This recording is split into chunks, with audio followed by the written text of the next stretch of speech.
देखें, ये बात मुतलकन नहीं है कि फ़जर की नमाज नहीं पढ़ी तो उसको जुमा नहीं होगा। ये साहिब तरतीब के लिए हुक्म होता है।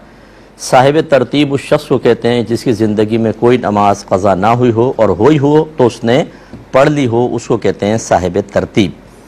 आप फ़र्ज़ कर लें साहिब तरतीब शख्स है, उसकी आज की फ़जर निकल गई और उसने जुमा पढ़ना है। अगर इसको याद है और वक्त में बिल्कुल जुमे के वक्त में गुंजाइश है तो इस पर लाजिम है कि पहले फ़जर पढ़ेगा फिर जुमा पढ़ेगा। इस तरह आम दिनों में पहले फ़जर पढ़ेगा फिर ज़ोहर पढ़ेगा। अगर इसने ऐसा नहीं किया बल्कि वक्ती नमाज पढ़ ली तो वो नहीं होगी, क्योंकि तरतीब वाजिब होती है, ये लाजिम है हमारे नज़दीक। और उसकी वजह यह है कि नबी करीम सल्लल्लाहु अलैहि वसल्लम की जब किसी शरई उज़्र की बिना पर कुछ नमाज़ें क़ज़ा हुई तो रहमत कौनैन सल्लल्लाहु अलैहि वसल्लम ने उनमें उनकी अदायगी में बिल्कुल ताख़ीर नहीं फरमाई। जैसे ही मौका मिला फ़ौरन उनको अदा किया। इससे फ़ुक़हा ने एक नतीजा निकाला कि नबी करीम सल्लल्लाहु अलैहि वसल्लम का क़ज़ा नमाज़ों के सिलसिले में अदायगी का इस तरह एहतिमाम करना कि अगली नमाज़ों से पहले पहले सरकार ने उसको पढ़ लिया, तो इसमें हिकमत रसूल पोशीदा है। तो इसका मतलब है कि हमें तरतीब को कायम रखना लाजिम होगा। और भी इसके दलाइल हैं, लेकिन ये भी मैंने आपको एक बात समझाई।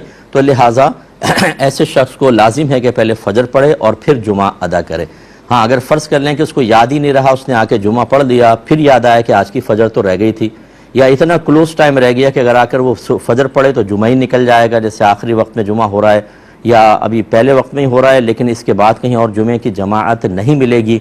अब इसको इजाज़त होगी कि शामिल हो जाए और वो क़ज़ा चाहे बाद में पढ़ ले।